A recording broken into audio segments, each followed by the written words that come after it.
Dear students, आज हम लोग 10 वर्ड और सीखेंगे और इस वर्ड में हम लोग फिगर के साथ में उस वर्ड का एनालिसिस करेंगे और सेंटेंस देखेंगे। तो डियर स्टूडेंट्स, अगर आप मेरे चैनल में न्यू हो तो हमारे चैनल को सब्सक्राइब करें इस तरह के वर्ड पावर बढ़ाने के लिए। और इंग्लिश में सबसे बड़ी चीज़ है, अगर आपके अंदर में वर्ड पावर होगी तो आप आसानी से कोई भी सेंटेंस को सीख पाएंगे। इसलिए जो भी मैं वर्ड बता रहा हूँ उसको आपको ध्यान से याद करना है, 2-4 बार आपको लिखना है अपने नोटबुक में, ताकि आपको अच्छा से मेमोराइज हो जाए। डियर स्टूडेंट्स, अगर आप मेरे चैनल में न्यू हो तो हमारे चैनल को सब्सक्राइब करें और बेल आइकन को प्रेस कर दें और ये वीडियो को अपने दोस्तों तक शेयर करें ताकि उनको भी वर्ड पावर की ज्ञान हो। और अगर आपको कोई और वर्ड या किसी तरह की वीडियो की इन्फॉर्मेशन चाहते हो या आप वीडियो चाहते हो तो हमारे चैनल कमेंट बॉक्स में कमेंट करें, ताकि मैं उस वीडियो पर उस इन्फॉर्मेशन पर आपके कमेंट पर मैं वीडियो बनाऊं। डियर स्टूडेंट, तो फर्स्ट वर्ड है आपका रेवेन्यू। रेवेन्यू का मतलब होता है आय, है ना। जो भी हम काम करते हैं या साल भर में जो भी हम कमाते हैं उसको हम क्या बोलते हैं, रेवेन्यू। अब आय होता है, कोई मंथली कमाता है, कोई साल में कमाता है। तो यहाँ पे कैलकुलेशन किया जा रहा है।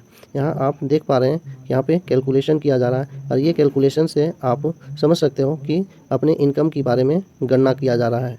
तो यहाँ पे सेंटेंस है, वह आय की गणना कर रही है, मतलब she is calculating the revenue. Calculation मतलब क्या होता है, गणना करना, रेवेन्यू मतलब आय।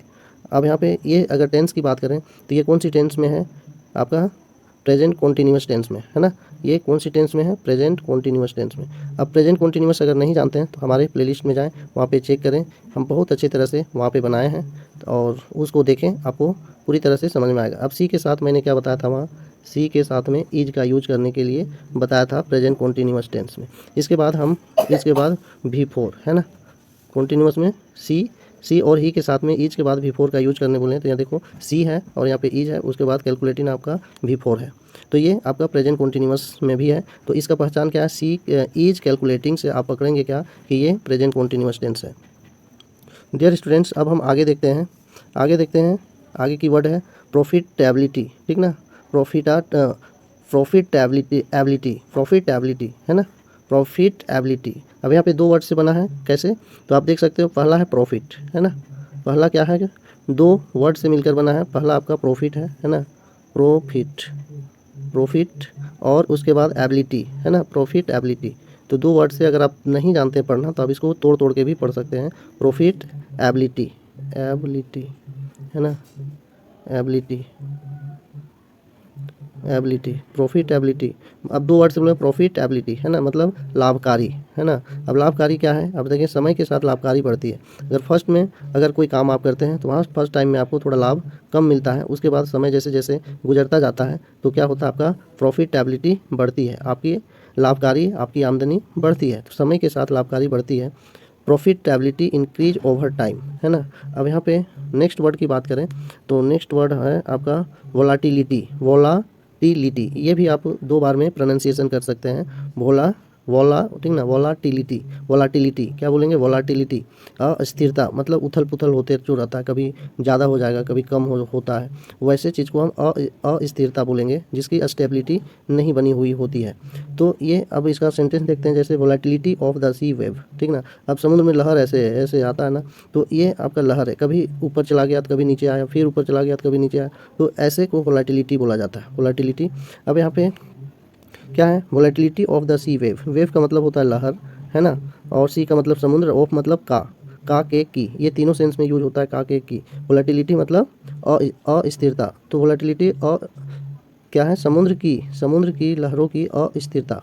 नेक्स्ट है आपका, नेक्स्ट बात करें तो नेक्स्ट वर्ड हम लोग लेते हैं स्लो डाउन, है ना। तो स्लो डाउन क्या होता है, स्लो डाउन मतलब धीमा करने का कार्य, कोई भी काम। यहाँ पे देख पा रहे हैं जैसा कि यहाँ बीच में बस को खड़ा कर दिया गया है ट्रैफिक जाम के लिए, तो ये कुछ काम हो रही है तो उसको जो गति से गाड़ी सब जा रही है कार, वो गति कम हो गई, है ना। बस ने गाड़ियों की धीमा करने का कार्य किया वहाँ बीच में खड़ा करके, तो the bus tend to slow down cars. तो स्लो डाउन का मतलब कोई भी कार्य को धीमे गति से करने की कार्य को स्लो डाउन कहा जाता है ना। नेक्स्ट है बच्चे, नेक्स्ट वर्ड की बात करें तो कमोडिटी का मतलब होता है व्यापारिक वस्तु, जैसे सोना चांदी, तेल यानी क्रूड ऑयल, ये सब जो है ये सभी क्या होता है, कमोडिटी के अंतर्गत आता है। तो ये सारे कमोडिटी होते हैं। तो gold is an expensive commodity, है ना। तो गोल्ड जो है, सोना क्या है, एक महंगी एक्सपेंसिव का मतलब होता है महंगा, तो एक गोल्ड एक महंगी वस्तु है, कमोडिटी है। नेक्स्ट वर्ड की बात करें तो नेक्स्ट वर्ड हम लोग लेते हैं प्रोडक्शन। प्रोडक्शन का मतलब होता है उत्पादन, है ना, उत्पादन। अब यहाँ पे क्या है, इस कारखाना, यहाँ कोई भी कारखाना का फिगर है, देख लीजिए क्या चीज़, किसी चीज़ का उत्पादन किया जा रहा है, तो यहाँ पे क्या है, इस कारखाने का अच्छा उत्पादन है, मतलब प्रोडक्शन जो है अच्छा है, तो this factory has good production. अब यहाँ पे हैव हैज़ के बाद कितने चीज़ आता है, 2 चीज़ आते हैं, ठीक ना। हैव या हैज़ के बाद इसमें 2 चीज़ आते हैं, ठीक ना। वो क्या है बच्चे, आपका अगर आएगा तो V3 आएगा, ठीक ना, क्या आएगा V3, या नाउन या एडजेक्टिव आता है। तो यहाँ पे क्या है, गुड प्रोडक्शन, तो यहाँ पे नाउन है ना, नाउन या प्रोनाउन। डियर स्टूडेंट्स, अब हम लोग आगे लेते हैं, आगे के वर्ड है आपका इम्पोर्ट। इम्पोर्ट का मतलब क्या होता है, आयात करना। जैसे आयात का मतलब क्या होता है, अपने दूसरे देशों से अपने देश में क्या कुछ सामान को मंगाते हैं, तो नाव या शिप या समुद्री मार्ग के द्वारा या किसी भी तरह से आप अपने देश से दूसरी जगह से, दूसरे कंट्री से जो सामान को मंगाते हैं उसे हम लोग आयात करना बोलते हैं। तो आयात अंतर्राष्ट्रीय व्यापार के लिए किया जाता है। जैसे इम्पोर्ट इज़ डन, यहाँ पे पैसिव सेंटेंस में लिखा हुआ है import is done for international trade. Trade का मतलब व्यापार, है ना, आयात अंतर्राष्ट्रीय व्यापार के लिए किया जाता है। नेक्स्ट वर्ड की बात करें तो मैन्युफैक्चरर्स मतलब उत्पादक। मैन्युफैक्चरर्स 3 बार में इसको प्रोनाउंसिएशन करेंगे, मैन्युफैक्चरर्स, है ना, मतलब उत्पादक। वे कपड़ों के उत्पादक है, दे आर टेक्सटाइल मैन्युफैक्चरर्स, मतलब वे सब क्या करते हैं, टेक्सटाइल मतलब कपड़ा, है ना, तो वे सब कपड़ों के उत्पादक है। नेक्स्ट है आपका नेक्स्ट वर्ड करेक्शन, है ना, 2 बार में प्रोनाउंसिएशन करेंगे इसको, करेक्शन। तो यहाँ सुधार करने की क्रिया, क्या होता है, सुधार करने। जैसे यहाँ कुछ लिखा हुआ है, उसमें से कुछ गलती निकल रहा है, उसको राउंड अप कर रहा है ना, राउंड अप कर रहा है इस तरह, और वहाँ पे क्या करेक्ट वर्ड होगा उसको सही किया जा रहा है, तो उस सही करने की क्रिया को हम लोग सुधारने की क्रिया बोलते हैं, और इंग्लिश में उसको करेक्शन बोलते हैं। तो सेंटेंस में देखते हैं, वह करेक्शन कर रहा था, तो क्या होगा, he was doing the correction. तो यहाँ पे ही क्या आया, ये पास्ट कॉन्टिन्यूअस टेंस का सेंटेंस है। अगर आप पास्ट कॉन्टिन्यूअस जानना चाहते हैं तो हमारे प्लेलिस्ट में जाएं और वहाँ पे देखें, वहाँ पे आपको इसके बारे में डिटेल से मैं वीडियो अपलोड कर चुका हूँ। नेक्स्ट है आपका ट्रैक। ट्रैक का मतलब होता है मार्ग, है ना, मार्ग मतलब रास्ता। जैसे हम लोग दौड़ जब ग्राउंड में स्कूल में बच्चे को करवाते हैं, तो वहाँ पे आप देखते हैं कि एक बच्चे के दौड़ने का ट्रैक बना हुआ होता है, उस ट्रैक में बच्चे दौड़ते हैं, या जो भी रनर होते हैं वहाँ पे दौड़ते हैं, तो उसी को हम लोग क्या ट्रैक बोलते हैं। ट्रैक का मतलब एक रास्ता भी होता है, मार्ग को रास्ता बोला जाता है। तो they run on the track, वे सब क्या कर रहे हैं, ट्रैक पर दौड़े, है ना। ये सिंपल पास्ट टेंस का सेंटेंस है, सिंपल पास्ट टेंस का है ये सेंटेंस। और डियर स्टूडेंट्स, अगर सिंपल पास्ट टेंस के बारे में ज़्यादा जानना चाहते हैं तो हमारे प्लेलिस्ट में जाएं और वहाँ से आप वॉच कर सकते हैं simple present tense. Next word है आपका सेंटीमेंट। सेंटीमेंट मतलब भावुकता। अब सेंटीमेंट क्या होता है, सेंटीमेंट डिफरेंट टाइप के, जैसे भावुकता होना, जैसे किसी के दुख का भावुकता होता है, किसी का खुशी का भाव होता है, गुण होता है, जिसको अपना व्यक्त करता है, तो उसको हम लोग सेंटीमेंट बोलते हैं, है ना, किसी का खुशी का, किसी का दुख का। तो ये दुख और खुशी या गुस्से का भी सेंटीमेंट होता है। तो इस तरह से यहाँ पे क्या है, हमको लगता है कि यहाँ दुख का सेंटीमेंट दिखाया जा रहा है ये फिगर में, तो वे अपनी भावुकता को व्यक्त कर रहे हैं। दे आर एक्सप्रेसिंग, एक्सप्रेस का मतलब होता है व्यक्त करना या बताना, है ना, देयर सेंटीमेंट, वे सब अपने सेंटीमेंट भावुकता को बता रहे हैं। नेक्स्ट है इंट्रीम।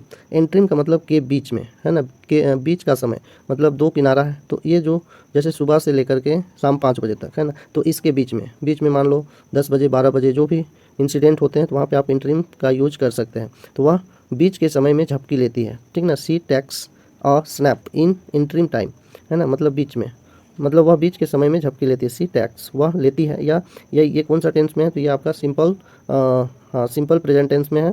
अगर डियर स्टूडेंट्स, अगर आप लोग सिंपल प्रेजेंट टेंस के बारे में जानना चाहते हैं तो हमारे प्लेलिस्ट में जाएं और वहाँ पे आप हमारे सिंपल प्रेजेंट टेंस के बारे में सीख सकते हैं, देख सकते हैं। मैं वीडियो में बहुत अच्छी तरह से प्रैक्टिस करवाया हूँ। अगर आप नहीं देखें तो ज़रूर हमारे प्लेलिस्ट को विजिट करें और उस वीडियो को देखें। डियर स्टूडेंट्स, तो अभी आज हम लोग 12 वर्ड की डिस्कस किए हैं। अगर आप इस तरह की वीडियो की आप और चाहते हैं तो हमारे कमेंट बॉक्स में कमेंट करें, ताकि मैं आपके लिए और भी इस तरह की वीडियो आप तक पहुंचाता रहूं। और इस वीडियो को लाइक करें, शेयर करें और हमारे चैनल को सब्सक्राइब करें। Thank you for watching this video.